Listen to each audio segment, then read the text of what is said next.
All right, everybody. Thank you for tuning in to this special pre-recorded interview in our sort of pre-recorded interview series. We're welcoming back to the show a friend of ours, co-founder of Workers Strike Back and host of the On Strike podcast, which is on YouTube, Kshama Sawant. Kshama, good to see you again.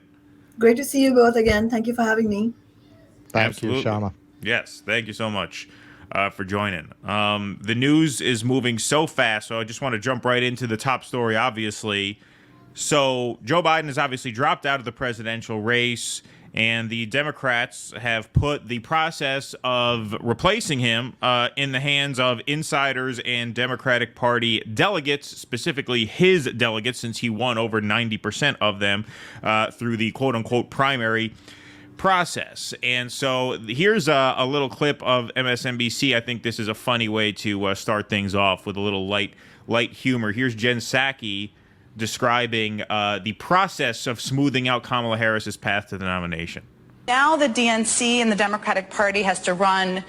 They're going to run a process, is my understanding. And the process is going to be, the goal of it is to make the vice president look strong and be strong at the end of the process. So that means that's what we're going to see over the next couple of days. We'll learn a lot more about what that looks like. What kind of a process? I mean, like a competition? That's a little good. What kind of a process? I mean, like a competition? Like you mean like a democratic process? Like some kind of thing where people vote and earn votes from people? She can't wrap her head around it. Poor Rachel. She's completely nonplussed by that. Yes, completely nonplussed by that. And so what does this say about the pro-democracy party's commitment to democracy and their case against the rising authoritarian threat that they claim comes exclusively from the right? I think your question itself has an answer embedded in that, in the sense that the threat of Trump 2.0 is at the doorstep of the Democratic Party and all their betrayals, which obviously I hope and I expect that we will talk about. But just if only restricting for the present the conversation about democracy, then yeah, it's all just a big sham. In fact, Biden himself became the nominee because he was anointed as such by the Democratic establishment, which essentially shut down the primary process for any practical purposes. And now they're talking about a process because they're trying to square a circle here where they ensure that Kamala Harris is the nominee, but also try to put a fig leaf on top of that by saying, well, we're going to have a process. But then that moment, I'm glad you played that clip, because that moment is a rare moment of honesty, which I think are Freudian slips. They're not conscious of that. They don't intend to be honest. But that question that Rachel Maddow asked, that came out in a very honest and actual perplexed feeling that she had, that, wait a second, are you actually going to have democratic process? Because God only knows what other forces could possibly be unleashed if you open the process. And I think that is the crux of the discussion of democracy. That's the crux that has to be of the discussion of democracy, which is that the reason they have been throughout, it's not just today or yesterday or last month, but throughout, the reason they have been so anti-democratic in the Democratic Party in their whole so-called process is that what they are most petrified about is any kind of working class agenda emerging in relation to the presidential election year. You know, they saw it in 2016 with Bernie Sanders coming up with his campaign against the billionaire class, revolution against the billionaire class. They saw some semblance of that again in 2020. What's most terrifying to them is that genuinely tens of millions of American working people will be excited by that kind of working class program. And they want to make sure that there is no whisper of such a campaign in the Democratic Party. Do you think it's that? Because very often, I think they've just completely suffocated that entire movement. Isn't it really like noble houses fighting each other? Isn't it this set of wealthy donors worried the other set of wealthy donors might try to push out their candidate. Like, what left? Do you have an explanation for why, or a speculation on why Bernie, Omar, Cory Bush, they were the most vocal defenders of Joe Biden? It was the centrists who were like, well, he's not looking too good. They were unbelievably devoted to him. Do you have any thoughts on why they in particular? Yeah, I mean, I think the just fundamentally the reason why you see Bernie Sanders, even Bernie Sanders, I think there's a certain difference between Bernie Sanders and the squad, but even Bernie Sanders and especially the squad, the reason that they have devolved into this kind of prostrating themselves in front of the Democratic Party elite is because they have, some of them at least, I think, came with genuine ideas of, well, I'm going to do something good. Not obviously, none of them is socialist revolutionaries like myself or many of the people in Workers Strike Back. And the way we run our office in the Seattle City Council for 10 years is completely different than the approach that they have used. But nonetheless, I think some of them came with some good intentions, but that immediately came up against the brick wall of the elite who run Washington, D.C. And unless you have the kind of analysis we have, which is that you can't be party to capitalism or its governing, when you get elected, you don't go there to be the more progressive wing of the administrative apparatus. You go there to disrupt politics as usual. None of them have that idea. They wanted to do do good within the confines of the government. That such a thing is not possible because, as Russell was indicating, the elite have the entire thing in their stranglehold. And so when you come up, when you are a person with some sort of good intentions, you come up against that, but you don't have an analysis of capitalism and how its institutions function and why you need to rally the working class into action and use your office to do that in order to achieve anything. When you don't have that analysis, then it inevitably ends up in this kind of compromise, you fall down that spiral. And when you start falling down that spiral, it can look like many things. And right now it looks like them prostrating in front of the Democratic establishment. But there's another layer to this as well. And I think that's a good question that Russell was asking, but why is it that people like George Clooney, for example, or the other elite politicians in the Democratic Party actually publicly went out and said Biden needs to go, but then you had AOC and Bernie shilling for Biden. The reason that has happened, I believe, is because when you are genuinely a big business politician or somebody who represents the establishment's agenda like George Clooney, you have nothing to prove to the elite. Everybody knows you're on their side. And when you come out as George Clooney, just to take him as an example, when you come out and say, I am genuinely concerned, Biden is too old, he has cognitive decline, we need somebody else to save the party from this death throes of what's going on, then you are, for the ruling class, for the donors, for the billionaires, for the elite, for the Schumers and the Pelosi's, they have no doubt where you're coming from. It's entirely credible, and it should be because it's the truth. George Clooney is not trying to secretly be a radical. He is who he is. He is who he says he is, and he is who he appears as he is. And so when he says, I need Biden to go, it is taken credibly as from the standpoint of the ruling class. But for AOC, people like AOC, I think they have increasingly felt a compulsion to continue to convince the establishment that, no, you can rely on me. I promise you can rely on me. And I think when you go down that spiral, then you do things that seem absurd to ordinary people. Like, why are you releasing this rambling 1 hour monologue when centrists have come out against Biden? Why do you need to do that? Why can't you just shut the hell up? Well, that's why you're doing it, because you feel increasingly the need to convince them. And I'll tell you, there's another angle to this as well. It's the Bowman defeat.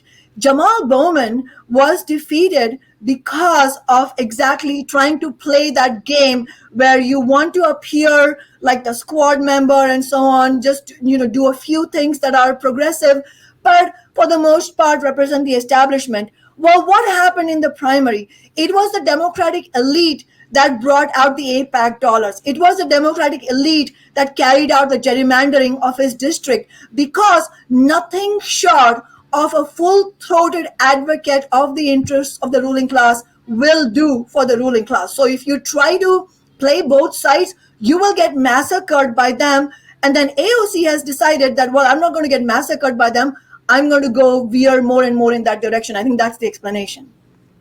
Yeah, I think that's a really interesting answer, especially the element of it that when George Clooney speaks, he speaks with the granted assumption of loyalty to management. So he doesn't have anything to prove, whereas they do. I think that's a really interesting answer. I want to talk more about the Jamal Bowman defeat. Go ahead. Can I just follow up on it before we move up? But to what end? Yes, they have to prove themselves. To what end? What are they doing it for? Is it purely just self-interest to keep the cushy job? At this point, that's what it is. It is self-interest. But I don't think you can understand it in any sort of full way, get the full flavor of it by only looking at it as if, well, she's trying to protect her $175,000 salary or something like that. I'm pretty sure she can get another job that pays that much or even more. And in fact, it's at some point in her video, she goes all defensive and says, her whole video is defensive, but at one point she specifically talks about, well, I'm accused of being a neolib or whatever, but trust me, if I wanted to do that, there are other jobs that pay much more. She's factually right. There are other jobs where you could be very loyal to a destructive and brutal system and the billionaires that own it, and get paid a lot more and maybe get a lot less grief, because you wouldn't be, you don't have to be a public figure to do that. Right. However, so what I'm trying to say is that, so I don't think you can understand where politicians like her come from if you only make it about money, because I don't believe it's only about money. It's really about, once you are there and once you are, I think, as she is, seduced by the camera, by the public figureheadness of herself, by being a public figure, by having 13 million followers on X, it's all of that is very seductive and very hard to let go of. And so it's not just about money, it's all of that. It's the being in Washington DC, it's being on the news all the time, talking to all these rich and famous people, wheeling and dealing, supposedly. I think she has some delusions of powerfulness also, but wheeling and dealing with Pelosi and Schumer and others. It all, that whole thing is what she's trying to protect. So all of it together, yes, it amounts to rank careerism. Yeah. I want to go a little bit more into the Jamal Bowman defeat, because you tweeted a response to Jamal Bowman's defeat at the hands of his AIPAC challenger George Latimer. Squad member Jamal Bowman's defeat is a cautionary tale for the left, and certainly for socialists, about what can happen when leaders break their promises to the working class. Bowman voted to fund the Israeli state's Iron Dome project. With the rest of the squad, he voted to block railroad workers' strike and refused to fight for the $15 wage or Medicare for all. Working people are fed up with being sold out. We need a party of our own, rooted in fighting mass movements. And now, not to stir the pot, but Ryan Grimm, who in Donald Trump's America we call a hater, that's what we call Ryan Grimm in this new world of ours, he tweets out a Matt Karp tweet, essentially trying to rebut what you said by pointing out that it was mostly rich people who voted against Jamal Bowman, which is really not a response to what you said, as I understand it. And I'm reminded of something that I heard you say a while ago, and I don't have the video of it, but it made such an impression on me that I don't need the video of it, because you said something to the effect of, when you run as a revolutionary, you have to serve as a revolutionary, because otherwise your base abandons you. So when they come for you, and they will come for you, your base will not have your back unless you go to bat for them. And in 2021, when they recalled you, you proved your theory correct. When they came for you, the people who put you in office supported you against that recall and fought against that recall and beat back that recall because they knew that you were the real deal. Bowman had no such army in back of him. When Bowman and AOC and Bernie had a rally in the Bronx, Russell went and covered it. Hardly anyone showed up. So what is the importance of following? Sorry, go ahead. Yeah. No. Sorry, I didn't mean to interrupt you. Go ahead. Finish. No. I think you get what I'm. I was just going to say that, about the rally you mentioned where Russell was. Didn't they also have many actually who were protesting against Jamal Bowman's Yep. inconsistent stand on the Israeli war on Gaza, and they were saying they had a chant which I can't remember, but they were chanting against his inconsistent support for the Palestinian people. And I think that is the whole the tweet that you read out really captured what I was trying to say, which is that it is a cautionary tale. What happened to Jamal Bowman is a cautionary tale, and a lot of people, a lot of the more Democratic Party types responded, including Ryan Grimm, who pretends to be on the left but really is a spokesperson for the Democratic Party, who had this position. Well, but you're totally missing the story. I had a lot of DSA leadership, by the way, tweet. I don't know if Keaton you saw there was a series of tweets from DSA leaders saying, "Oh my God, I agree with you, Kshama, but not on this one. You've totally got it wrong. Looks like you don't even read the news. Do you even know what happened?" Stuff like that. And what they were referring to was all the things we just talked about, which is the redistricting, the gerrymandering, and the AIPAC dollars. But none of them mentioned that all of this was happening in the Democratic primary. If you read just the facts about the gerrymandering and the millions of dollars from AIPAC, you would be forgiven for thinking that, oh, maybe it was in the final race, in the general election against the Republican, and the Republicans did all this. Well, no, it was the Democratic Party that did all this. And so it was really a lesson for how you can throw a few, even if you throw a few sops towards the working class, towards the anti-war movement, that is not going to be good enough for the Democratic Party establishment. That is not going to be enough for the U.S. imperialist forces who without whose blessing this genocidal war would not be possible.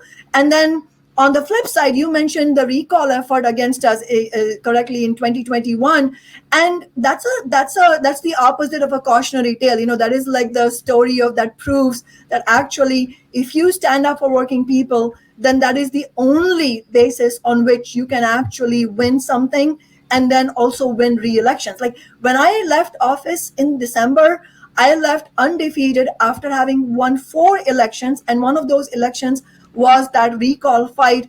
And that was, I'm sure you guys remember, but that was set up as, it was set up in every way to take us down, including the state Supreme Court very unusually delaying their verdict on whether the recall could go ahead or not, in such a way that it forced the election date to come in the middle of December. I mean, this is Seattle. It is cold, wet, and rainy in December, and they expected that the turnout would be so small that we would end up losing. Instead, what happened that year is a very interesting story, which I'm sure almost none of your viewers know because it's a local story. That same year, you had Lorena Gonzalez, who's a so-called progressive Democrat, running for mayor. She was on the city council then. She served on the city council while I was there. And then another person who has been a leader of the Black Lives Matter movement. I consider them to be one of the misleaders, given the actual role they played, and they were hardly one of them. There was too many misleaders, unfortunately, in the BLM movement. Anyway, so you had Lorena Gonzalez run for mayor and Nikita Oliver run for one of the citywide seats for the city council. And they were both feted and celebrated by the so-called progressive, liberal class, all the Democratic Party people, the labor movement leaders, all of them just celebrating them, and all of them almost unilaterally, they're completely shunning our campaign. Not one Democrat, not one sitting Democrat agreed to even formally endorse our fight against the recall. And they were all, I heard from the grapevine, this is palace intrigue stuff, but it's a telling one, where in City Hall, people in my office, community organizers in my office, overheard many of the staffers and the Democrats themselves, the city council members, apparently saying things like, "Oh, we can't wait to break out the champagne once she's gone," because they all expected that we would be defeated. And they all expected Gonzalez and Oliver to win. But instead, what happened, and keep in mind, they had their elections in November on the normal date, and we had our election in December.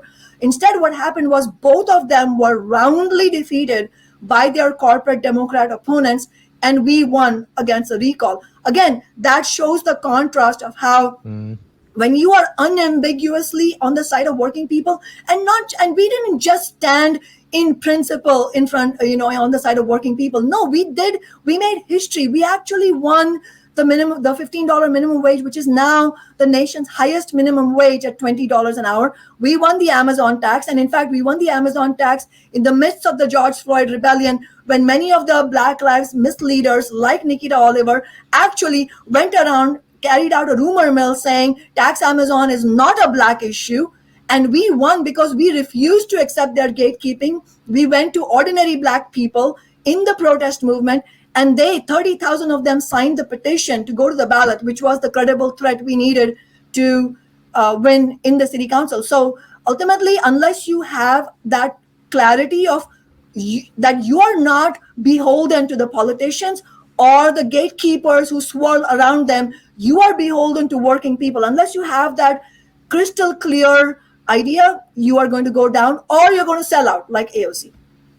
Yeah, I mean, it sounds like what you're describing, because my question was going to be, but you answered it as I knew you would. That's why I didn't bother getting it out, was, what are the challenges of keeping your coalition together amidst onslaught after onslaught? And what I hear from that is it's about leadership, plain and simple. You're a leader. Bowman is not a leader. AOC is not a leader. Even Bernie Sanders, not really a leader. They are suck-ups at the end of the day. They are followers at the end of the day. They're lemmings at the end of the day. You had no machine behind you. You were a third-party city council member. It's about that clear leadership that rallies people behind you. That seems to be what you're saying. Absolutely. Just one point to clarify. As you said, it's correct. It's leadership, and it has to be independent leadership, meaning leadership that understands that there is no hope of a way forward if you see your role as trying to negotiate some compromises with the Democrats and Republicans. But instead, when I say independent, it means leadership that understands that you have to activate the masses. You have to activate working people to fight alongside us and fight for themselves and fight on unified demand.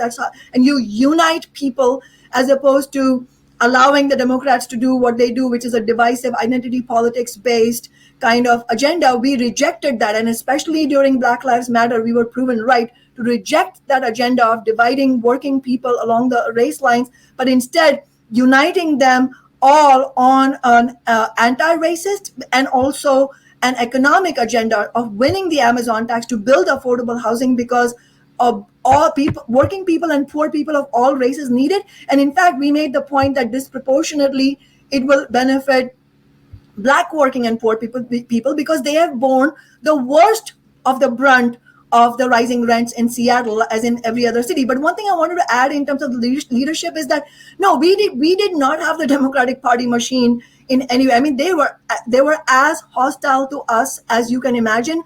And if any of your viewers are thinking, well, you did it because it was local and you can't do it in Congress, no, that's nonsense. The Democratic Party will come after you tooth and nail, no matter where you try to do that, because it's the example of working class fight back that they are hostile to. But I could not have done it alone. So, one of the reasons I co-founded Workers Strike Back, which is a national organization, is because there are other socialists alongside me without whom we could not have done this. And so it was leadership, but it wasn't just me. It was collective leadership. All right. So maybe the most common question I get from friends of mine who are still invested in the Democratic Party, when I tell them I won't support Democrats, but I don't support Trump, I don't support any of that. Well, so what's your end game? What's your end game? What's your plan? How would you answer that? I think it depends on whom you're speaking on behalf of. So if you're speaking or if you're claiming to speak on behalf of the tens of millions of working people of the richest country of the history of humanity, then you do need a strategy out of the Democrats and Republicans, because first of all, the rise of Trumpism, those the people who are just point number one, we have to go to the economic questions in a second, but on the face of it, those who are worried about Trump and Trumpism and the rise of the right wing, we are as much worried as, I mean, as a socialist, I'm the polar opposite on the political spectrum from Trump, and it is absolutely worrisome, and we cannot underestimate the dangers that could happen for the working class as a whole, for the immigrant community, for LGBTQ people. All of this, we have to be very clear. However, if that's your goal, then supporting Kamala Harris or any such anointed Democrat or the Democratic Party in general, period, is the opposite of a solution to addressing the rise of the right wing, because it is precisely the betrayals of the Democratic Party that have created an opening for the right wing, and that's happened in the absence of a left leadership. And that's why building working class leadership is so crucial, because let's not forget the Tea Party movement, which is the precursor of today's Trumpism, that arose out of the betrayals of Obama. Remember how he pushed Medicare for all off the table. What a scandalous moment that was. He ran on the promise that he said no troop surge in Afghanistan, and then first thing he does is a troop surge in Afghanistan. So it was a whole track record of betrayals on promises by the Democrats that created an opening for the Tea Party, because working people are angry and they're angry at the establishment as a whole. So what happens when you have any section of the Republican Party or the right wing posing as, oh, I'm not from the inside, I'm an outsider, then people are tempted to fall for it because they are looking to grasp for something. And that's the basis on which Trump, the con man, has done that. And I hope we can talk about the RNC as well. I mean, because I thought the right-wing populism was off the charts, and I think it'd be useful to talk about it. Oh yeah, we'll get to that, sure. Yeah, but let's not forget the economics of what's happening here. If people want to stand up for working people, then you have to get out of the whole Washington, D.C. discussion and look at what's happened under Democrats and under Republicans. This is in response to Russell's question. The share of Americans who are in financial distress due to the inability to pay their credit card payments is now reached the same level as during the Great Recession. I mean, this is a damning indictment of what the Democrats and Republicans have presided over.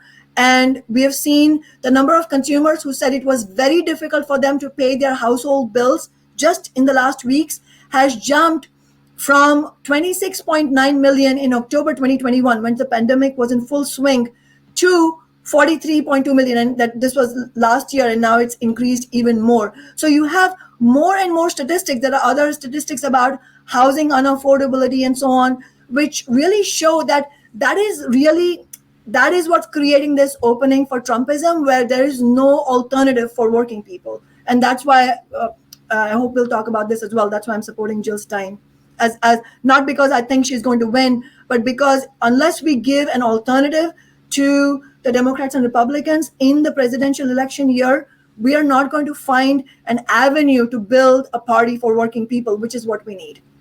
Well, that's really the question. What are we trying to do?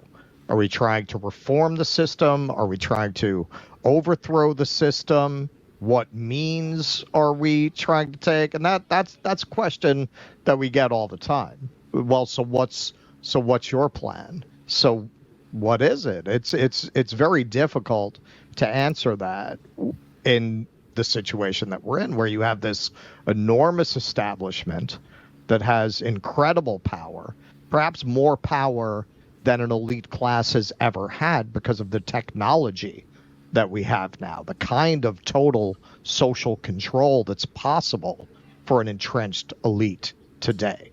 So what are we really doing? How do we really challenge that? I think the part of the basis for challenging that is whether we're in a period where a mass of working people is willing to fight back, has the morale to fight back. I mean, that's a big, in our view, that's the biggest factor, because you can't accomplish anything from a few people. It's only when millions of people are willing to fight back that something can change. And I don't disagree at all with what you're saying. I mean, it does seem overwhelming.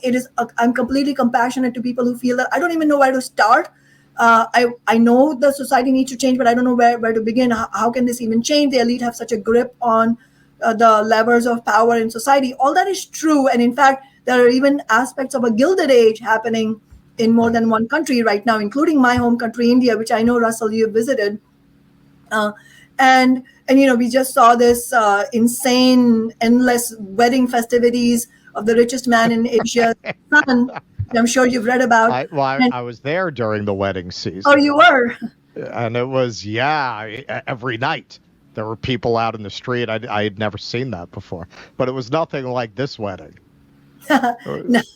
These were relatively moderate events by comparison.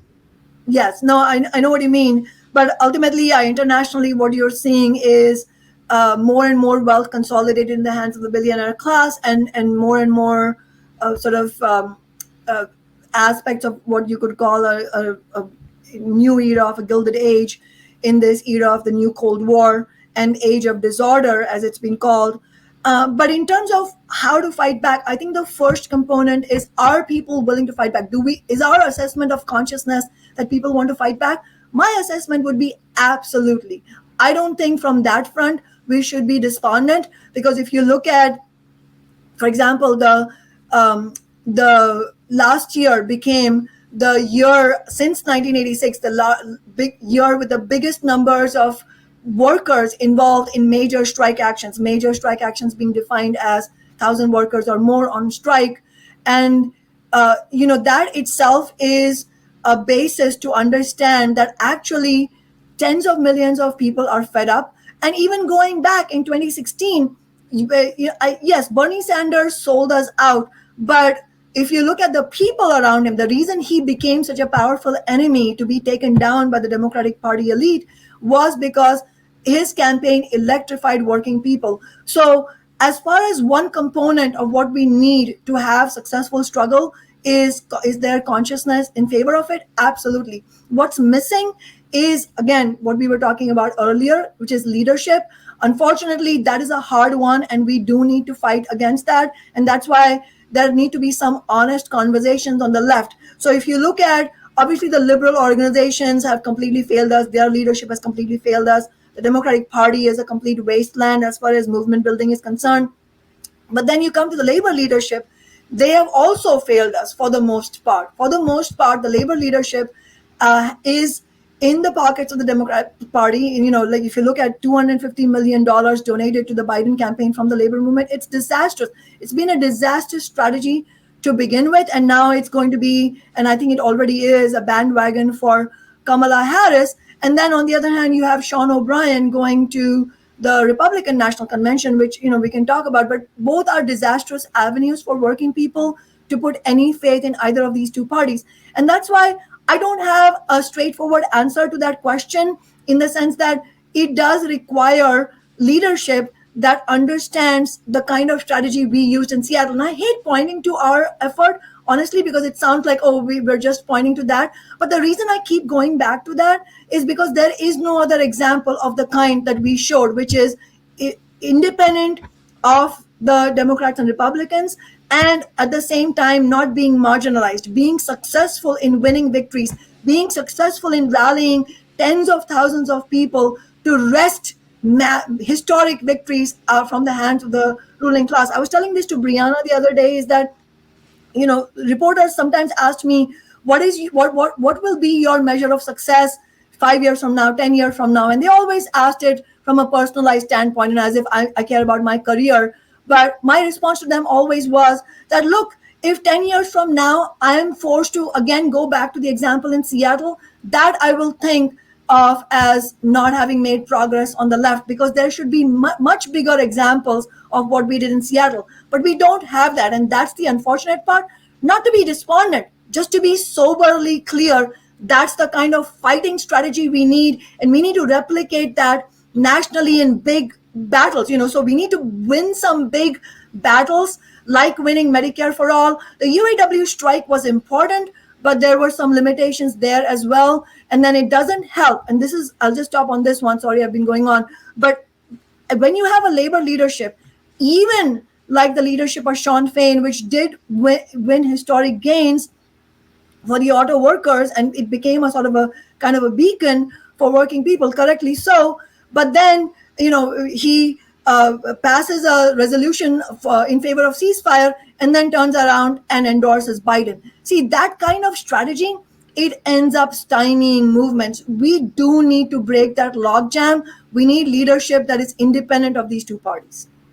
Yeah, absolutely. And I think it requires a discipline and a precision and an execution so that you don't get co-opted. I mean, in the face of that 2020 campaign, which was just a hopeless campaign after they crushed Bernie again, and it's Biden versus Trump, and everybody's depressed and not knowing what to do, these George Floyd protests spring up, and that was a real moment there where all of a sudden you had overwhelming percentages of Americans, saying we need radical police reform, criminal justice reform. And what did that end up doing? As you say, the misleadership of that movement ended up sucking that right back into the Democratic Party.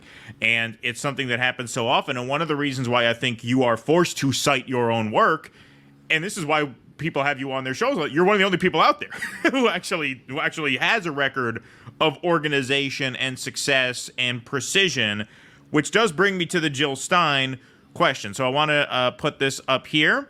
Workers Strike Back endorsed Jill Stein. You made this known yesterday. You and our friend Nick Cruz did, as I understand, a live stream with her yesterday. Now, I've said many times on the show that I would vote for Jill Stein if I could. But they unfortunately were unable to organize a strong enough ballot drive here in New York State to get on the ballot. And so one of the things that's long impressed me about you and your movement is that precision and that execution of your team. I was part of the fundraiser for you in 2021 to beat back the recall.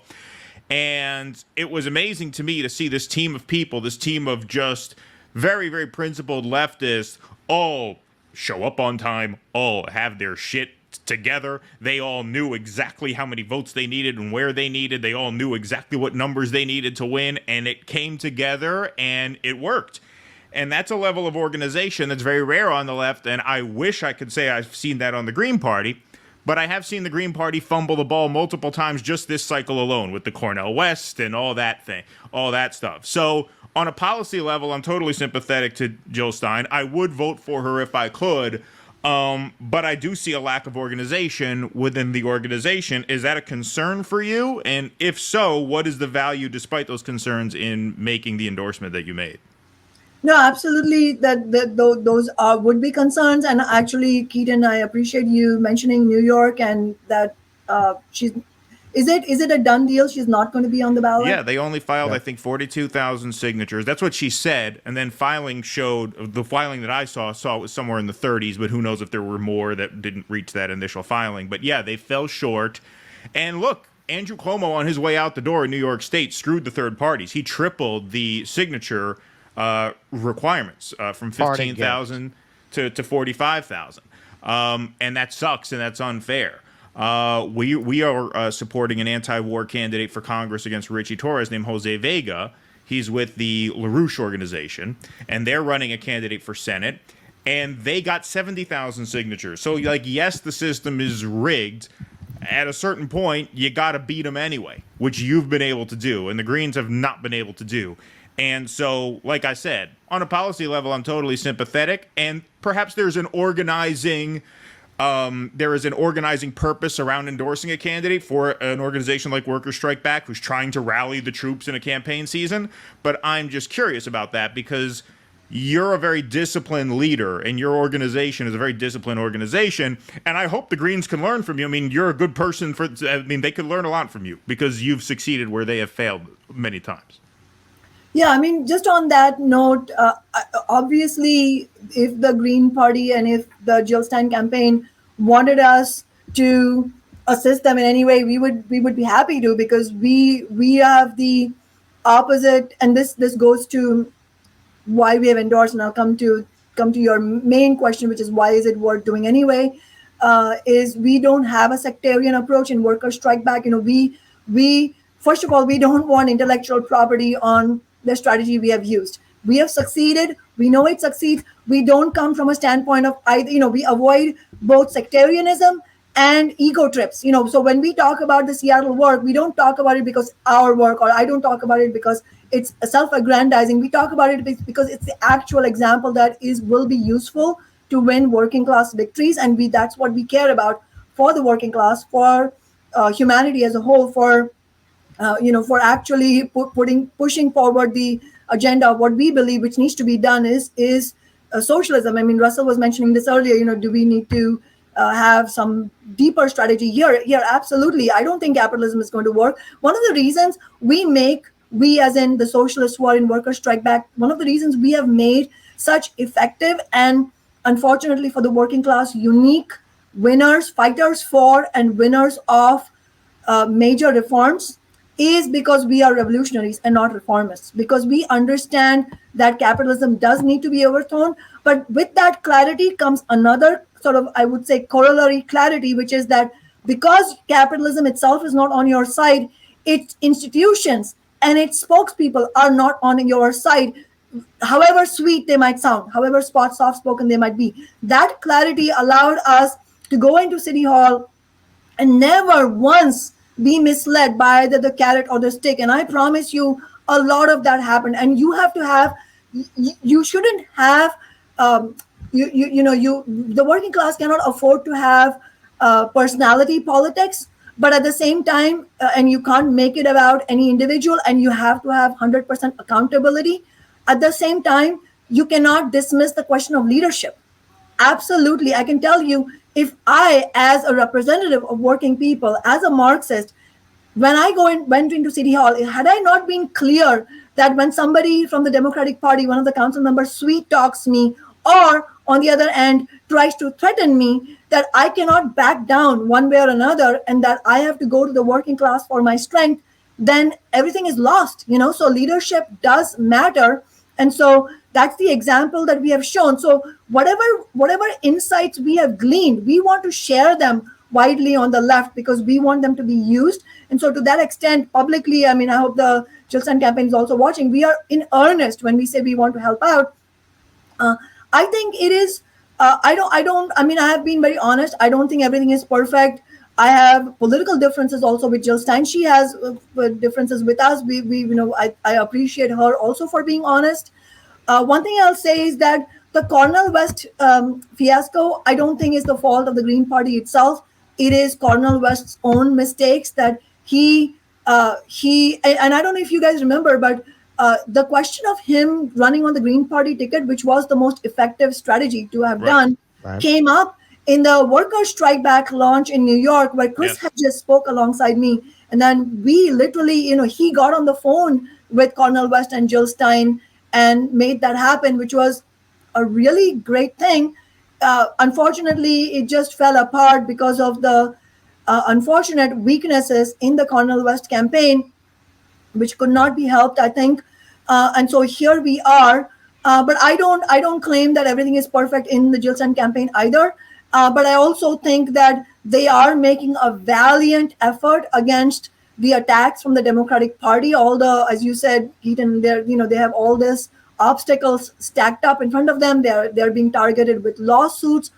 All of that is going on. So we have to, we also have to give them a real measure of solidarity that they are undergoing all of that and they are facing all of that, and also to Jill herself to put yourself forward again and take all the crap again and face all the obstacles again. That takes a lot, not only courage but also commitment. That yes, we need a third party candidate. We need a left anti-war, pro worker candidate, because RFK Jr. is not an alternative for working people, and certainly not for the anti-war movement. So why is it worth doing anyway? I think it is worth supporting because right now there is a whole section of working people, regardless of what the election outcome happens, and we want to talk about that as well. But right now, there is a whole number of working and young people, and many of the young people are workers, new workers with no unions, no protections, nothing, who want to fight, who are fed up with both the Democratic Party, They have no illusions in Trump. They don't have illusions in RFK, or they might. That's more dangerous. But who are looking for an alternative like Jill Stein. I believe it is our principled obligation right now to fight for the highest possible vote for Jill Stein, with the understanding that if she can get something like 5%, which it's a tall order, we can't be, we have to have sober assessments of how hard it's going to be. Well, especially since she's not on the ballot in New York, which is a very populous state. That makes it almost impossible. Well, I don't know. Maybe you know the numbers. You've crunched the numbers. Well, I would just think, New York is a blue state with a lot of people in it. So if you're not on the ballot there, that makes it even harder. It's a very populous state. Yes, that's true. Although New York has also, Biden has made New York difficult for the Democrats as well. So I'm not sure that it would have made that much difference. But maybe you're right. But even conceding that you're right, I'm just saying that it is still worth us doing. Because first of all, if there is a chance of getting a significant vote, and maybe not 5%, maybe somewhat less, but if we are able to get working people's attention around the possibility of a party for the working class, that's what we are fighting for. So we don't believe that supporting Jill Stein is an end in itself. It is as an avenue to get the working and young people who are fed up with both parties and are looking for a pro-worker left-wing option to bring everyone together to get organized, and with the idea that maybe next year, early next year, and working worker strike back would be very committed to doing this, to organize conferences of working people across the nation to decide the way forward. And the thing is, whether it is Trump in the White House or Kamala Harris, working people will need to get organized. And we don't believe that it is possible to organize working people by just sitting out the election year and saying, well, this year, it's obviously going to be wrong if leaders say, well, this year, let's hunker down and vote for Kamala Harris. That would be wrong. Sure. Also, because and I can't believe they're already doing this. I'm with her. I'm like, so you think I'm with her 2.0 is going to defeat Trump 2.0? And they're so out of touch with working class people. But anyway, setting that aside, it's wrong to shill for Kamala Harris, but it's also unfortunately an abdication of responsibility if we were to say, well, there's no good option, I'm just going to sit this one out, or I'm just going to abstractly talk about a third party. See, that doesn't work. When you talk about a party for working people, because they are intelligent, they will ask you back, but whom should I vote for this year? Who's running this year? And so I think it is actually important and also a political responsibility for us, because we have Jill Stein running, to provide that option. But but also not lying to people, giving them a real assessment of how far it can go. Well, this is the thing, you've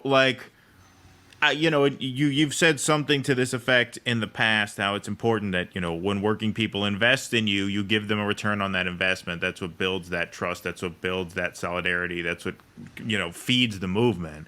And so, I would love to see worker strike back run candidates in the future. I know that's something Russell had on his list of things to ask you. And I see what you're saying here, which is that it's better to pick the best third party than to sit it out. Is there a danger, though, of getting working people invested in a party that then blows it? I think part of why you have such credibility in this space is because you never blew it. You took people's investment and you managed it well and you executed and you won. And with the Greens, I just don't feel like that is as safe an investment. Now, it seems like you're saying, well, we have to do something. We can't just sit it out because that's a waste of opportunity to organize. Is that what you're saying? I don't want to put words in your mouth. No, yes, absolutely. To be clear, and I'm glad you guys are drilling into this because I think it's a very useful discussion. Is we're not. I want to be very honest. I'm not trying to present the Green Party as that third party. I know you're not. That might be irksome to the Green Party people, actually, that we don't do that.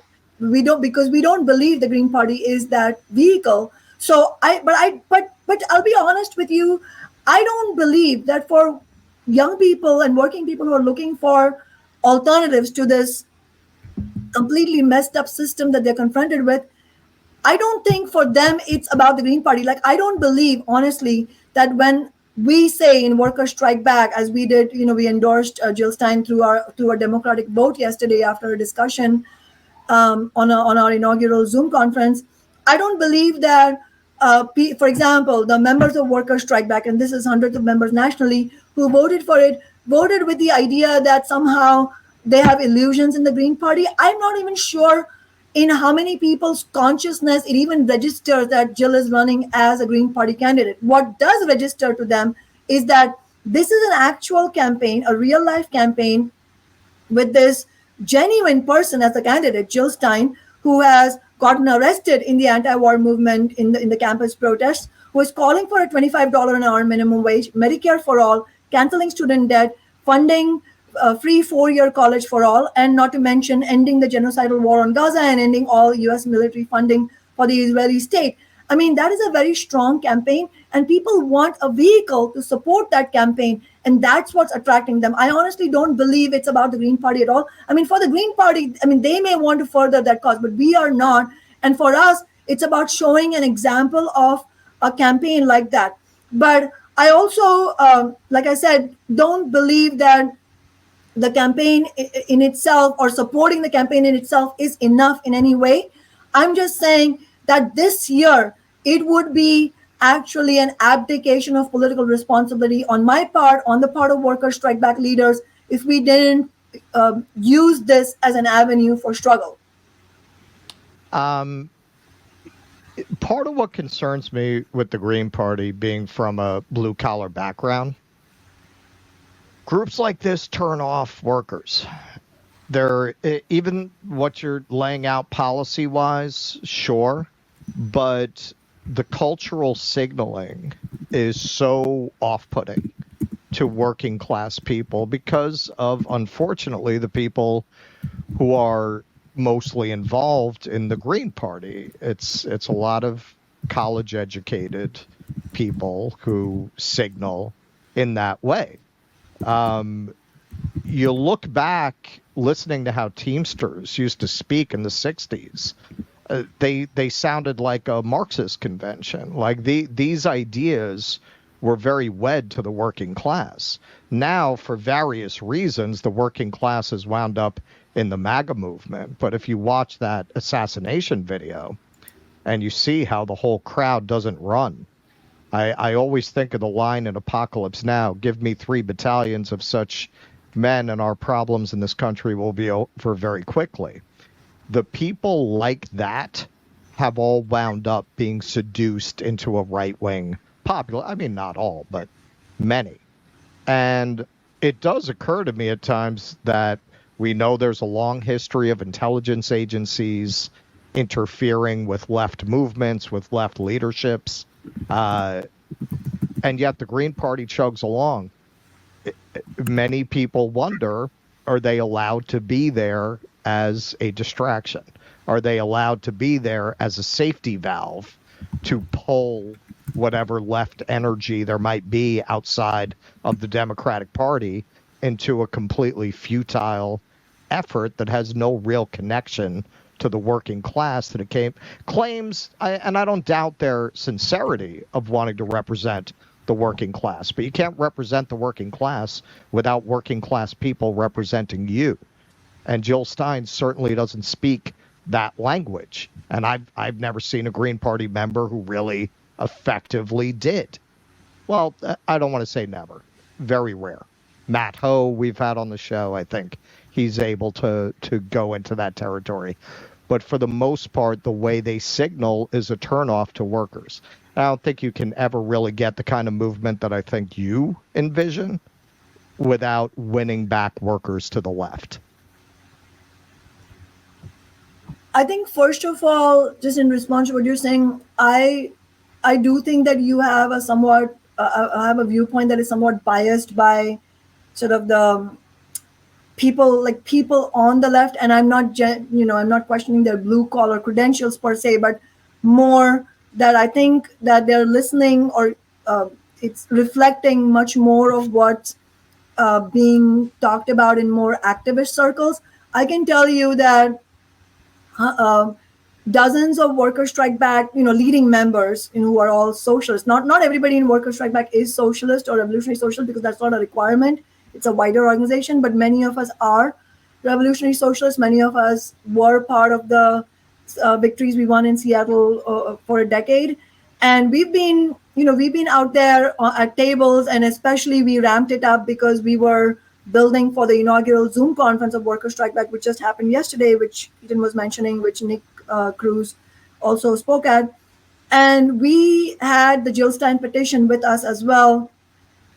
There is a lot of excitement among working people and young people about the Jill Stein campaign. And like I was saying earlier, the risk of repetition, I don't think in the consciousness of these working people, it's about the Green Party. They don't know anything about the Green Party, and we're not being dishonest with them. We are not leading them towards the Green Party.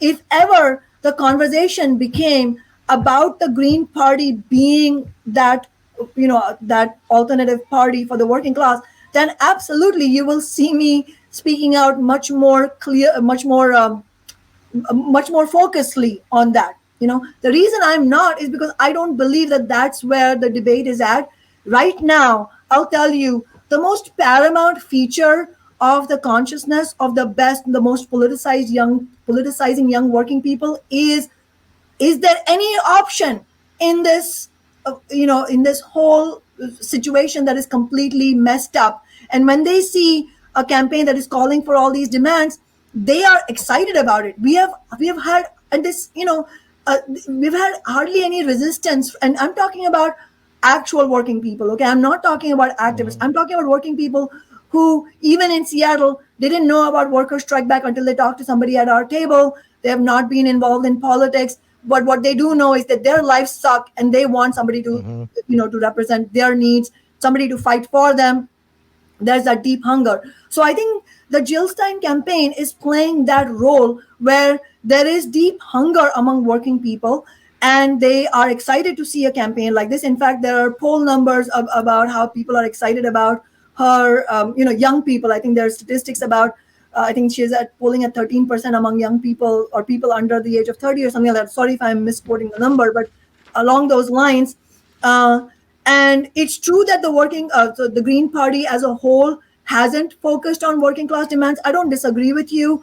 I am not advocating for the Green Party. I've had my own frustrations with their with the way they approach politics, and their focus has not been working class demands. But our focus is working class demands. And if Jill Stein's campaign didn't have the campaign program that it did, we wouldn't be here supporting it. So we're doing it on an honest basis where we're very clear Green Party is not that future vehicle, and that we do want to fight along working class demands. And we do need genuine working class solidarity on a mass basis to unite working people around demands, because that is the only way that we can fight back. And so we reject identity politics. In fact, that is part of what's also fueling the incredible tensions in cities like Chicago and New York between, homegrown or long-standing working people and immigrant working people. And both the Democrats and Republicans are brutally making hay of that. And, they're pitting working people against working people. We reject all of that. And so for us, it's about how do we use Worker Strike Back? How do we put Worker Strike Back to work in using this campaign and this campaign's demands to present our strategy forward? So we are presenting our strategy of what we need to do this year. And I think one of the most fundamental things we need to do this year, as I was saying earlier, is to present an alternative to both Trump and to this whole lesser evil idea that, well, at least Kamala Harris is not Donald Trump. We are there reminding everyone that she is now the warmonger in chief to be, because she has been part of that agenda. And so hopefully that explains, that's the point of view that we are arriving from. We don't have any illusions in the Green Party. Do you plan on running candidates with Worker Strike Back? For president, you mean? In general, and any office. I think we would at this point. We are very small, and we we don't have the resources to do that. But honestly, we are also very, as you know from our track record, very strategic about opportunities. So if there are opportunities, we would absolutely do that. And we would, if we did do it, we would do it in the same way that we did it in Seattle, like using the campaign itself as a vehicle to bring up some demands. Well, I think that question and answer is a great segue into this piece here. So you, on your most recent episode of your podcast and YouTube show, which I encourage everybody to subscribe to, On Strike, you critiqued Teamsters President Sean O'Brien's speech to the RNC. So the episode is titled here, Democrats, Sellouts of Labor, Open Door for GOP, Teamster President's Shameful Speech at RNC. So this is in keeping with our last topic to an extent. We touched on this. But how have Republicans made these inroads with labor in recent years to the point where a Teamsters president would even show his face at their convention? Now, he did not endorse Donald Trump, but he is shopping around, as he says. So how did we get to that point? Absolutely, we are at this point because of the betrayals by the Democratic Party, and also because of the politics that prevail for the most part in the labor leadership. You know, like if you listen to Sean O'Brien's speech, obviously, I think you guys talked about this on your show as well, and we talked about it in On Strike, which is that if you listen to many parts of his speech, they actually probably were the most pro-worker speech you would probably hear at a Republican or a Democratic national convention. Yes. Like, for sure. Which itself is it's less a statement of him. It's more a statement about the Democrats and Republicans being so divorced from the needs of the working class over the years. And so I think that's a feature. But he talks about how, like at one point he says, Teamsters don't care if you have a D on your name or R on your name or an I on your name. And obviously he included the I because they did an internal poll of the Teamsters and there was support for RFK Jr. also. And so what we see, and this is to your question, Keaton, like how did this come to pass, is that you have a Democratic Party, obviously Republican Party, which is and has been openly anti-worker and anti-union, deeply hostile.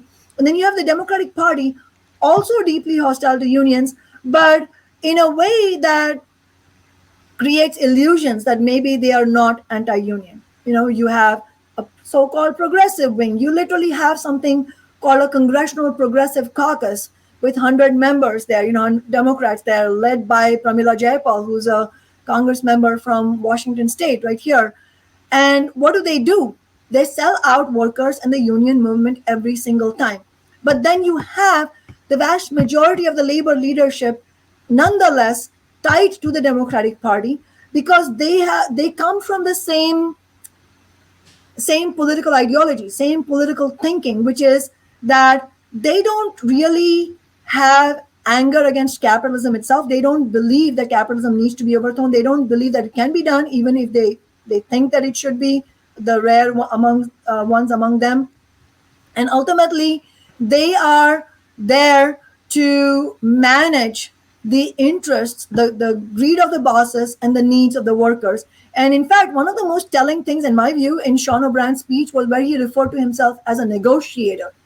He wasn't lying. That's how labor leaders see their role. They see their role as negotiators, as trying to bridge this chasm, which cannot be bridged between working people and the bosses who exploit them. But they see them as managing all these different interests and trying to get crumbs to workers, to their members, keep them happy, while they themselves are making a decent salary. They're not millionaires. Sean O'Brien I don't think is a millionaire, but he takes home a salary of $250,000 every year, completely removed from the life of the ordinary people represented in the Teamster Union and much less non-unionized workers. And so when you have a Democratic Party and a Republican Party, both of whom have failed you, but at the same time, with the veneer that the Democratic Party is on your side, and then you see ongoing betrayals, especially the railroad workers strike being blocked and broken by the Democrats, then you have a section of your membership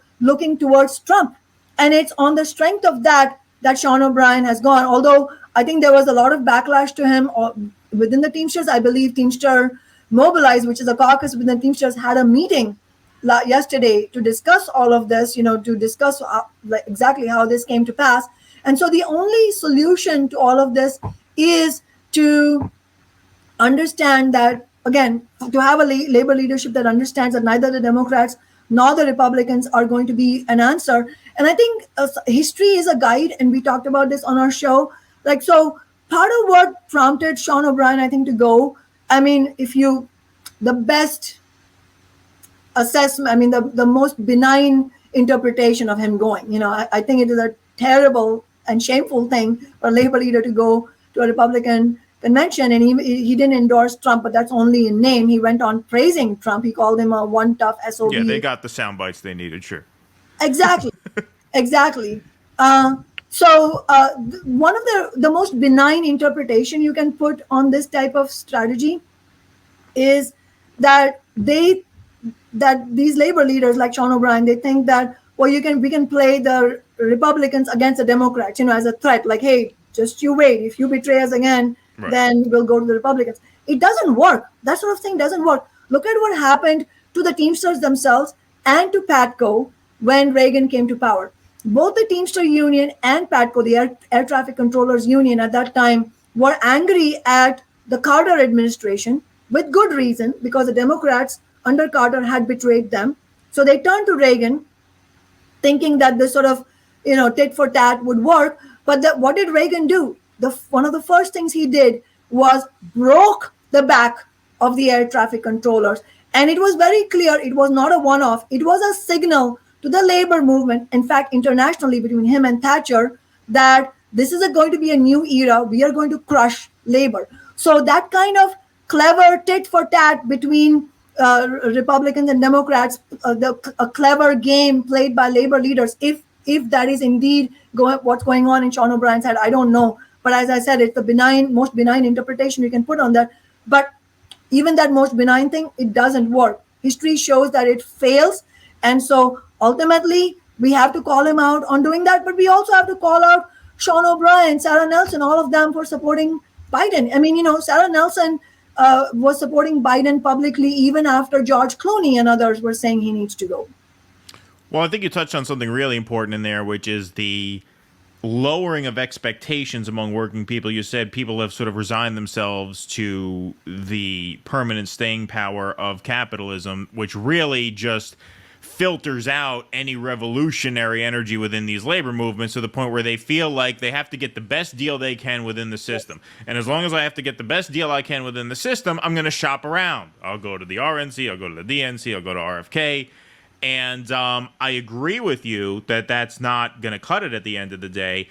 Can we blame workers for feeling like capitalism is just here to stay? And the B part of that question is, how much culpability do people, I hate to keep bringing this up, but like Bernie Sanders and the squad, bear for that? Because they took people's money, they took people's energy, and promise them that they can go and get them something not necessarily revolutionary, but at least transcendent to a degree above what we have.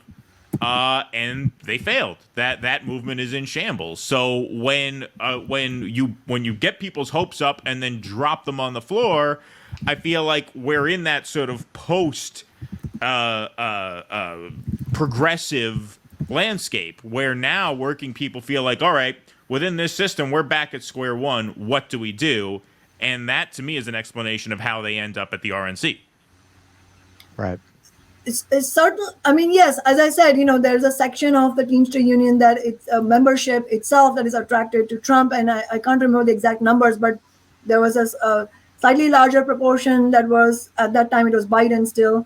For Biden, a slightly smaller proportion for Trump, and then a slightly smaller even for RFK. So that churn has already been happening. And in fact, I remember in 2016 itself, when Trump won, I know that at that time, one of the labor organizers who worked with us in our office, Jonathan Rosenblum, who's very much on the left and considers himself socialist, and who's very hated by a lot of the labor leaders. he was talking to a local Teamster leader here, leader of Teamster 117. And in fact, at that time, in a rare moment of honesty by a labor leader, he said, that Teamster leader said, what can I say? I know many of my members voted for Trump. And so it's not something that's happened today. It's been a whole progression, and it has been worsened by the betrayals carried out by Biden. And absolutely, Bernie Sanders has, you said, how much culpability do people like him have? Absolutely. Some of the biggest blame goes to the squad and to Bernie Sanders, to the so-called left inside the Democratic Party, because they've made people cynical, I think. Yeah. Yes, exactly. Right. It has been a destructive influence on consciousness among working people, because it forces you, it makes you feel like, fuck it, I'm just out of politics. I don't care. Or in some ways worse is then people turn towards Trump. Either way, it's actually it's not a way forward. And I don't blame ordinary people. I don't blame the rank and file of the labor movement at all.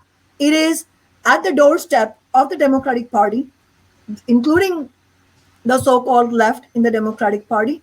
It's also at the doorstep of the labor leaders, though. I don't give the same benefit of doubt to Sean O'Brien that I do to the Teamster rank and file, because he knows better. He's not whatever new one on the block or whatever. He's been around. He's doing that cynically, the different meaning of the word cynically. So no, I think we have to hold the leadership responsible, because they have much more responsibility on them. But as far as the rank and file is concerned, it is the absence of any real left. It is because the labor leadership themselves, big sections of them, have sold out. Listen, let's not forget, and during the railroad workers, the whole controversy then when the workers were ready to go on strike, and these are workers who are struggling for basic things like paid sick leave, extremely overworked. We saw afterwards what happened in East Palestine, which showed an example of really our society as a whole will pay consequences for this. And at that time, what was Sean O'Brien's role? Right now, maybe some on the left might be tempted. I don't think we should be. It is a very wrong thing, but might be tempted to think, okay, well, he's doing the genuine thing. Democrats sold workers out, so he's going to the Republicans. Well, the Teamsters, under the Teamster umbrella come half of the railroad unions, half of the workers. Sorry, they're divided into different locals, and half of the workers that were whose contracts were in dispute at that time come under the Teamster leadership. And at that time, what was Sean O'Brien's role? He didn't say, let's go all out on strike. Let's teach these Democrats and Republicans in Congress a lesson. No, he was busy giving cover to Biden and actually publicly attacking the rank and file of the Teamsters in the railroad union, who were angry at the sellout that was happening. This is the same guy. Now he's going to the RNC acting like, I'm a defender of my members, and I've been sold out of the Democrats and that's why I'm here. No, that is not. And so it is completely disingenuous, on a disingenuous basis, that he has done this. And we have to call it out. And at the same time, we have to call out the dead end of the rest of the labor leadership shilling for the Democrats. Neither is going to work. Well, that brings me into, I just got a couple more questions for you. I don't know how you are on time. Are you okay? You got time for a couple more? Okay, perfect. Because the first time we spoke, one of our last questions that Russell posed to you was just a broad one about your vision for a better future, to which you responded essentially that international socialism is the ultimate, the broad goal. And then I had you on while Russell was away to talk a little bit about Shawn Fain and the UAW, who, were negotiating their contract at the time. So they come out, they demand a ceasefire. But then, as we mentioned earlier in the show, they caved pretty soon after that and endorsed Genocide Joe anyway. So what are your thoughts? First of all, we haven't really talked about Gaza much with you yet. If you want to give your thoughts about that, I'd love to hear them. But also organized labor's response, because when the left is strongest is when it is international. The labor leaders of the past had a foreign policy critique that seems lacking from this crop of labor leaders. And just when Shawn Fain looked like he was willing to go to the mats, he got cold feet. Pardon the mixed metaphor. That happens a lot when, Yeah. when righteous anger comes out. Exactly. Yeah, I think that it's completely a problem that Sean Fain passed the ceasefire resolution and then turned around and endorsed Biden. And I think what happened, obviously that stood out because UAW is a very prominent union, and it also came in the wake of this historic strike action. All of that put that in more of a spotlight. But if you step back and look at the labor movement as a whole, it was actually quite an unusual thing that the labor leadership, a big section of the labor leadership, was forced to take a position on the ceasefire, because we are truly in historic times in many ways. I mean, we were talking about Not consciousness. true. I don't remember that happening in my lifetime. I don't remember in my lifetime a labor union taking a position on a foreign policy matter that strongly. Not to say it was like a Yeah. throwback. You haven't heard that in so long. It was like archival footage. It was. I totally agree with you. That's a good way of describing it. Yeah. In fact, I was thinking about the 1999 Seattle WTO protest, which I wasn't here for that, but I can't imagine the last time. Maybe that and the 2006 protest against the immigration laws. Maybe that came close to it. But you're right. It's not something that's happened often in any way. That much we can agree on. And it really happened because of the overall working class consciousness. I mean, what is unprecedented? I mean, the labor leadership passing these ceasefire resolutions are a reflection of the overall consciousness in the working class, which itself is unprecedented, which is against the majority being against the war on Gaza, the majority being against US military funding to the Israeli state, the majority being for a ceasefire. Such a thing, I don't think has ever happened. I mean, the pro-Israel lobby and the pro-Israel policy, the bipartisan agreement on that has been so successful for many decades that it was so radical to stand with the people in Gaza, or in West Bank. It was so radical to be pro-Palestinian. It still is. I'm not trying to discount it. My point is that at that time it was a very small section of the left that was openly against the war, and right now it is a mainstream consciousness of American working people, and that's what's put pressure on the labor leadership. I don't think that I wouldn't credit them for the ceasefire resolutions. I will credit the rank and file, many of whom brought this ceasefire resolutions into the unions, because when you're talking about the majority of the mass American working people being against the war, that includes the union movement as well, the rank and file of the union movement. And so there has been tremendous pressure, unprecedented in many ways, and really not happening often, where there was a pressure on the labor leadership to take a position on an international political issue. However, you can see how, so the pressure from the opposition to the war forces them to do the ceasefire. But that goes only so far, So unless you have an in-depth shift in among the rank and file to understand, and we're not there yet. So again, we are in terms of being having sober assessments. We have to understand that it is only in its infancy, the shift in consciousness in the union movement and among working people as a whole. I'm hopeful of it, but I also have an assessment that it's still in its infancy, and so rank and file workers need to understand that you can push the labor leadership on specific issues, but then if you want to push them on the actual question of supporting the Democrats, that is going to take an insurgency, a massive insurgency in society and in the labor movement itself. It's not going to work. And Keaton, you mentioned the George Floyd rebellion. I mean, again, largest street protest movement in US history, and you still had the leaders of the movement completely sell out. And it really shows that consciousness on the one hand is progressing, and it's not something that we should despair over. However, we should also see how far it has to go, and how far it has to go is a much bigger distance than how far it has come. I think that's the moral of the story. So you describe yourself as a Marxist and a socialist. what does that look like? If in theory, Workers Strike Back becomes an enormous organization and gets to really reform the system, what would that mean in terms of government? What would that mean in terms of economic reforms? Would the system of government that we have accommodate those kinds of economic reforms? Would we need to change the very structure of our government to accommodate that?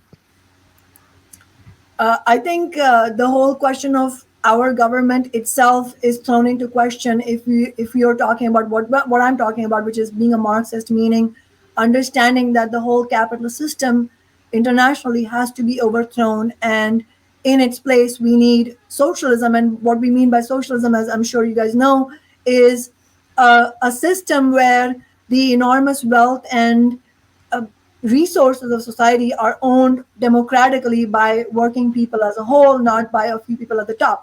Now, for that to happen, obviously it will take a revolution, because there is no situation where a government on the basis of capitalism is going to accept this program of change, which is actually the resources being in the hands of working people, because no billionaire is going to agree to that. No rich person is going to say, oh yeah, let's have a society where I don't own billions. No, that is not going to happen.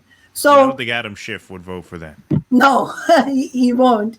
Absolutely. And in fact, I'm glad you mentioned that, Keaton, because when we say that we will need a revolutionary movement, it is not only that you are up against the actual bourgeois, the actual owners of the massive resources, which are a few handful of people. You are up against an entire system that is built on the basis of layers upon layers upon layers of spokespeople for that system, for the billionaires who will fight you tooth and nail. I mean, I sometimes joke, that many of these Democrats will be the ones directing the billionaires, like, hey, there you go and target this group of people which is fighting against you. So they are going to absolutely play that role. So we have to be crystal clear that if we agree that capitalism does need to be overthrown, and the reason we say it needs to be overthrown is because unless working people control the world's resources, we will not be able to change society. I mean, climate catastrophe is a very good example of that. Like at this moment, we are not having this conversation 40 years ago. At this moment, the barrier to addressing the climate catastrophe and averting it, actually now it's we are right now careening towards it. The barrier to averting it is not, do billions of people understand the problems? Right. That's not the barrier. The barrier is, who owns the fossil fuel companies? Who owns the Wall Street banks that underwrite the fossil fuel projects? Who owns all the oil in the Middle East? It's not the ordinary people in the Middle East, whether you're Jewish or Muslim, it doesn't matter, or Christian. If you're a working person, you don't own it. It's the Middle East monarchy, the ruling class, which is in bed with the Western ruling class, that own it. So the moment you doesn't matter which issue you pick that you are politically radicalizing around, if you want to actually address that problem, whether it's climate catastrophe or billions of people living in misery, or animal rights even, no matter what aspect you pick of society that is so messed up under capitalism, in order to actually address that, you cannot begin to do that unless working people own those resources. And there is no way of changing who owns it, the very fundamentals of capitalism, unless you fight the capitalists themselves, and they are not going to take it lying down. So when people ask me, why do you have to be a revolutionary? Why do we need a revolution? It's because the bosses will not allow us to have it without a revolution. That's the point. If they were going to agree, then we wouldn't even be having this discussion. That's the whole point. It is class war that is written on the DNA of capitalism. And unless we fight back, it's going to be war against us. So if we start fighting back, they will intensify the war against us. So a revolutionary movement, I'm talking about a political revolutionary movement, is inevitable. But how you get there is also a question of what you do today. And that is why I often say that revolutionaries make the best fighters for reforms, because it's not only that the current, the Democrats and all these labor leaders, it's not only that they accept capitalism as the limit. Yes, that's true, and that is the starting point. But they are not even like some of the reformists in the labor movement in yesteryears who didn't agree with revolutionaries like me, but they actually fought for some reforms. They understood that at least you have to fight for something. So at the end of the day, the reason we think for us as revolutionaries to be out there fighting for reforms is not only because we know that actually it improves the lives of working people, and we don't scoff at that. Actually, we don't have an elitist attitude about that. But at the same time, we understand that the biggest prize we want to win is taking the consciousness of the working class towards a revolutionary understanding, and that's our ultimate goal. Yeah, to me that crystallizes it very well. You can be a revolutionary, you can understand that is what's needed, and I agree that is what's needed, without having a specific timetable on which that happens. In the meantime, revolutionaries make the best reformers, because in the short term, it's about organizing and fighting as hard as you can. And so, in the context of Workers Strike Back, and in the context of your work in Seattle, which I'll just get to this now. I was going to make this its own piece, but I think we can bring this in because you were one of Seattle was the first major city to really win the fight for $15 an hour minimum wage. And now in the Workers Strike Back platform, your demand is $25 an hour minimum wage. And people might balk at that. Whoa, how'd we get there?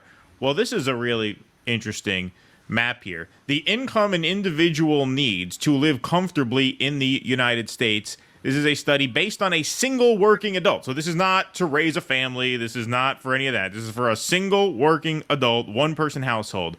Minimum income you would need to live comfortably. $25 an hour, just to do some quick math for everybody, that's $1,000 a week. That's $52,000 a year before taxes. So do you see the number 52,000 anywhere on this map? Any number even close to that?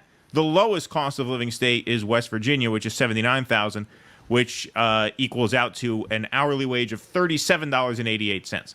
And so $25 an hour is actually a very modest goal. And this is a question, I guess, that is perhaps a little wonkier than our previous question, but how has inflation and the skyrocketing cost of living impacted these workers' demands? Because even $25 an hour, as you could see on this map, it's not enough. I don't know how people live on any less than that. You can't fill a bag at the grocery store for less than $80 now. Oh yeah, absolutely. I mean, the numbers are just a searing statement about where things are for ordinary people, and it's true nationally. And that graph, that map that you provided that you just showed of wages needed, it's just stunning. And I think of that map is a really good answer for anybody who thinks that $25 an hour is something lavish. And at the same time, it is one of those things where, if it's a question of how you formulate. I assume this is your question about how you formulate demands, or yeah, exactly. Yeah, I mean the wage thing is one example of that, but sure, that's a good foray into that larger question. Sure. Yeah, so I think it has to be how you formulate a concrete demand has to be a reflection of both. Do people see this? Would people see this, and also would it actually materially, in fact, be a serious improvement in their living standards? I'm talking about wages specifically. What I'm saying doesn't apply to all demands, but bear with me. So it does it have both elements in it? One is it a big enough shift that it would be perceived as, and also materially be a good improvement in people's lifestyle, something worth fighting for? Would people feel like, hell yeah, I want to fight for this, because if I get this, my family's life would be so much better? And also, is it a number that at this moment, given consciousness, feel like it's actually winnable? Like if we fight, not easy, obviously, but if we fight for it, can we win? Can we win it right now? Or does it seem like pie in the sky? And so I think how you formulate demand has to be a correct assessment of both things. And it's not it's not the easiest thing. You could go wrong. You could be very genuine and could go wrong. You know, I can't promise infallibility. I mean, I could go wrong in this. Other socialists who are working with me could go wrong. But that was the basis on which we formulated the $15 wage, not because it was enough, but both because it was going to be a 69% jump in wages. It was huge. In you know, the first response of a lot of workers and even unfortunately labor leaders was like, whoa, you can't do that, you're out of your mind.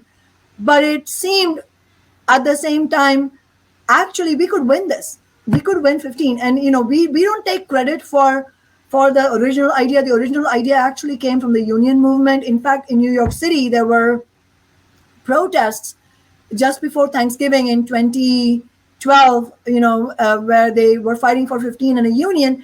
And the, you know, somewhat unsavory side of that story is that at that time, many sections of the labor leadership, unfortunately, including the SEIU leadership, they brought that demand forward as kind of a safety valve, you know, like let the fast food workers talk about this, but secretly they were making deals with McDonald's and other bosses saying, we won't actually start a union drive here. Can we have wage increases? You know, that kind of deal we would never in a million years agree to. That absolutely not. So the chant of 15 had already begun, and we felt that actually that is something that has already entered working class consciousness. People are excited about it. It seems winnable. It will also be a substantial improvement in people's standard of living. So that was the conclusion we had, and we brought 15 forward in our election campaign in 2013. And we took a bit of a gamble. And to be honest with you, there were some who were amongst us in the socialists who didn't agree with us, who thought it was too low, too high. I mean, there was all kinds of debates, but it was dead right. It was something that felt a big enough jump that people were willing to fight for. And at the same time, it seemed winnable, obviously not without a fight. However, I don't think all of this applies to something like Medicare for all. You know, Medicare for all, you know, I think it's a demand. It's extremely difficult to win, but it is hugely, hugely popular. So there's no need to do any kind of calculation about, what would be the right one. No, Medicare for all, people are, sorry to swear, but, you know, fuck yeah, like, yes, absolutely. So you don't have to be, I mean, if you watch our show enough, you don't have to be. Have you watched our... Yes, I do. Of course I watch your show. Are you kidding me? F-bombs are quite welcome here. Yeah, but what do you mean? Like, you know, like there are various demands and depends on how you approach them. Yeah. Sorry, Keaton, you were trying to go to something else. Russell, go ahead. So what... we did a couple of segments when they raised the minimum wage in California, because I happened to be out there at the time. And you have a lot of working people who over the years, I call it a peasant mentality. They've been conditioned to hate themselves and to hate their own class and to attack their own class when they strive for something better. So when we did segments, I didn't actually expect this. We got a lot of pushback from people who were clearly not of the upper class. You don't understand economics. Now all of these fast food restaurants are going to close.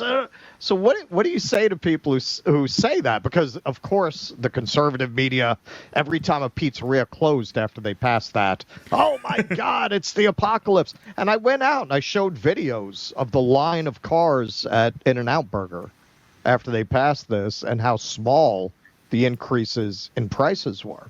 So how would you respond to people who say, well, that's just basic economics. You can't increase these wages. That's why we have inflation. Yeah. And in fact, by the way, before I answer the question, Russell, I think it's important to also mention that one of the things that we fought for and why it made an effective demand is also because we specifically carried out a fight for inflation adjustment in the wages. That's why it's $20 an hour today.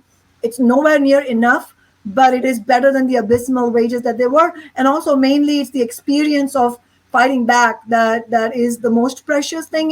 Then the reform itself, obviously the reform is important because it improves people's lives. It lifted, at the time, the wage lifted 100,000 of Seattle's lowest paid workers out of poverty.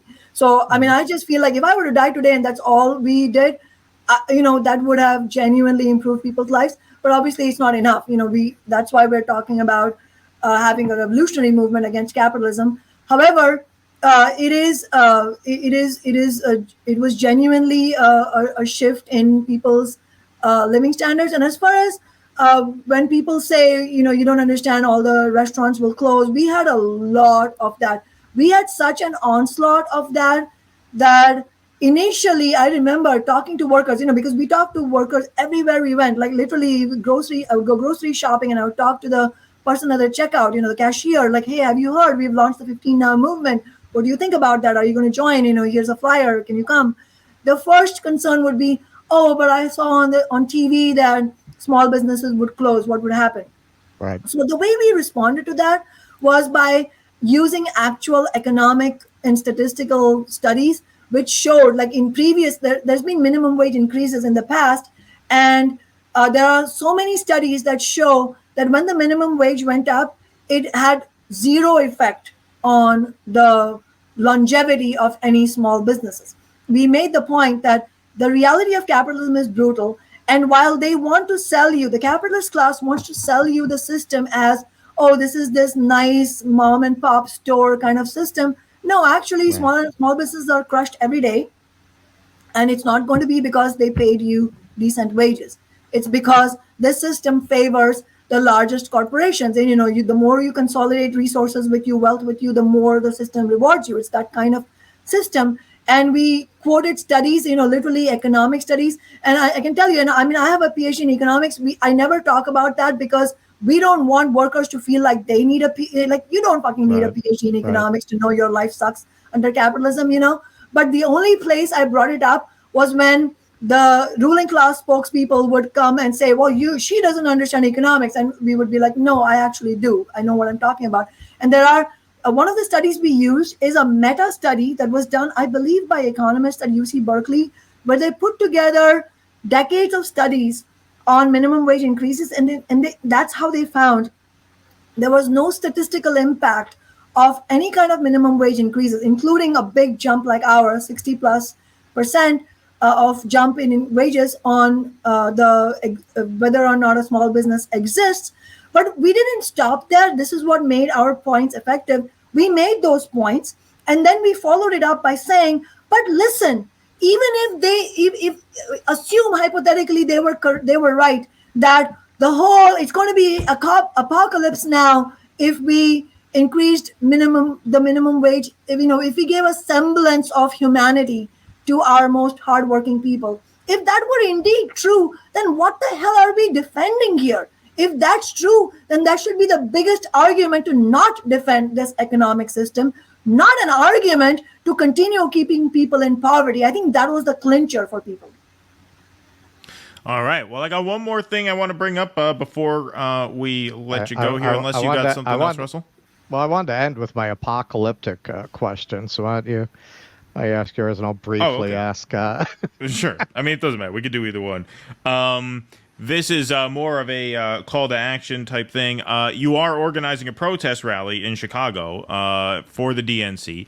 Disrupt the DNC, August 19th and 20th. So I'm assuming this is day 1 and 2 of the Democratic National Convention with Jill Stein and our friend Nick Cruz. Sorry, just to clarify, the rally in Chicago, we have a new version of the flyer, which is slightly clarified, but the rally in Chicago, there's just one worker strike back rally in Chicago. I mean, we're going to be there the whole weekend. Okay. We'll be protesting with others, but our rally is in Chicago on August 20th. The national protest means that if you can't travel to Chicago, then help Workers Strike Back organize a rally, solidarity rally in your own city on August 19th. Okay, got it. But this 6 p.m. Central on the 20th, the Grace Church, Logan Square, that's going to be with you, Jill, and Nick, I assume? That's right. Perfect. Okay. So what are the aims of that rally, the logistics, and just generally what is the importance of having an on-the-ground presence at the DNC this year. Obviously, the demands end the genocidal war on Gaza, $25 an hour minimum wage, which we just talked about earlier, and then free healthcare and affordable housing for all. Obviously, before Biden dropped out, this was set to be a once-in-a-lifetime convention. Now, with the added drama of a new nominee, it's going to be even more off the hook than that. What is the importance of having a presence there? I think it's extremely important because especially now, because the protest being as large as possible, and I hope tens of thousands of people are there. And if you're watching this and if you're able to come to Chicago, please do, because it's a crucial political statement that needs to be made. And we're not trying to speak to the powerful. We're trying to speak to millions of working people who are watching. That's the whole point, is to clarify that whether it is Biden or Harris, this system is broken. The Democratic Party has completely lost touch with ordinary people, the tens of millions of people who need better lives and who have no solution in the face of the two parties. Trump is not a solution. Harris is not a solution. We need to build a new party for working people. That message needs to have a real crescendo during the DNC. And so to have people out there will make it clear to other people, ordinary people who are watching it, working people, that yes, there are others like me who are angry at the Democratic Party. There are others like me who are not accepting Harris as, oh, well, this is all great. I mean, we have seen the whole establishment, including now Nancy Pelosi, minutes before actually I came on your show, Nancy Pelosi had endorsed Kamala Harris. Oh, she did. That's right, She stopped being coy. Yeah, she stopped being coy. Exactly. She was coy for a few hours, maybe for a day. But the whole Democratic establishment is getting in line with them. But let's also be, as a challenge for our own, for the left. We also have to keep in mind that unfortunately it will now again stoke the flames of what we would call lesser evilism.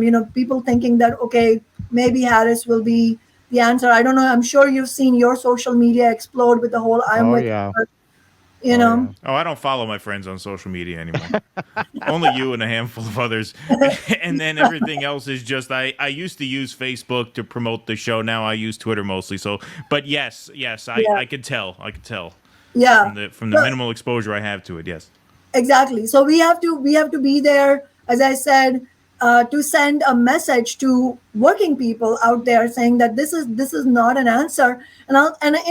And we have to lay down a marker, and that's part of why we are doing this DNC protest. We want to lay down a political marker that if Harris were to win, it is not going to be a solution for working people. And so we need to, we said a lot of things in the past, and many of them were proven true. Actually, people have joined Workers' Strike Back and become revolutionaries with us on the basis of our honesty and of our scientific clarity. I mean, the reason we are right about things is not because we have a crystal ball, but because we have an analysis of the system and that helps us understand that this is the way it's going to go. So part of our duty there, being at the DNC, is to provide that sort of vision. Like, this is what it's going to look like if Trump gets elected or if Harris gets elected, and that this I'm with her 2.0 is not a solution for Trump 2.0, and that there is no way forward unless we build a new party for working people. And this is one of the main things, and this goes to your questions, both of your questions about the Green Party as well, which is that we are not looking to build a party that is simply pops up out of nowhere to run candidates every 4 years. That's not the kind of party we're talking about. We're talking about a political party that is rooted in the lives and the movements of ordinary people. That's the kind of effort we built in Seattle, and that's the basis for launching Workers' Strike Back as well. So even if Workers' Strike Back does run candidates in the future, and I think it should, it will be on the basis that we would have already been immersed in movements ourselves, in the labor movement itself, providing a challenge to the ideas of business unionism inside the unions, and providing an analysis against the Democratic and Republican Party, and an analysis of the capitalist system itself. That will be the track record on the basis of which we would run candidates. And even if we did run candidates, it will be, those campaigns themselves will be used as vehicles for winning victories for working people, and as a vehicle to provide the analysis of capitalism itself. We never shied away from it.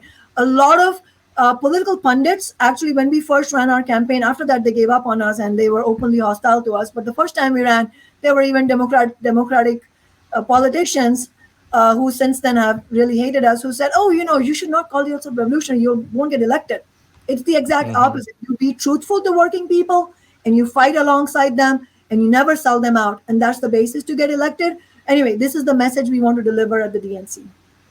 Yeah, I think you're very right. There's so much disappointment with Bernie Sanders, partly because in the end, he proved his detractors right. The Washington insiders who all said, what really drives me crazy about Bernie? All this talk about revolution. I know Bernie Sanders. He's not a revolutionary. He's a politician, and he proved them all right. That is why nobody even really pays attention to his pronouncements in our space anymore. Yeah. And Bernie Sanders is like the looming large example of what Bowman just happened, right? When you sell your people out, they're not, you haven't built a base, you haven't used a movement strategy, using your office to build movements. None of them have done that. They all have these they're senators and Congress members, House members.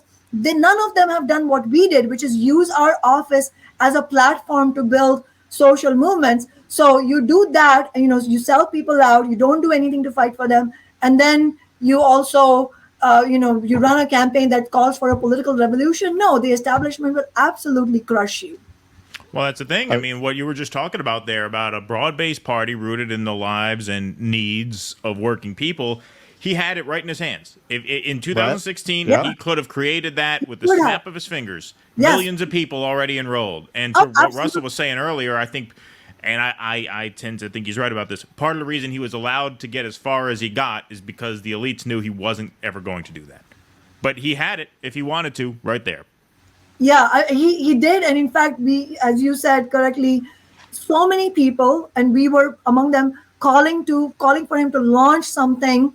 And he launched our revolution, but that was nothing. That was not meant. That was bullshit. That's a pack. That's a Democrat pack. Well, according to Hedges, he said he was afraid to end up like Nader, which in the end, don't call your campaign a revolution if that's a consideration.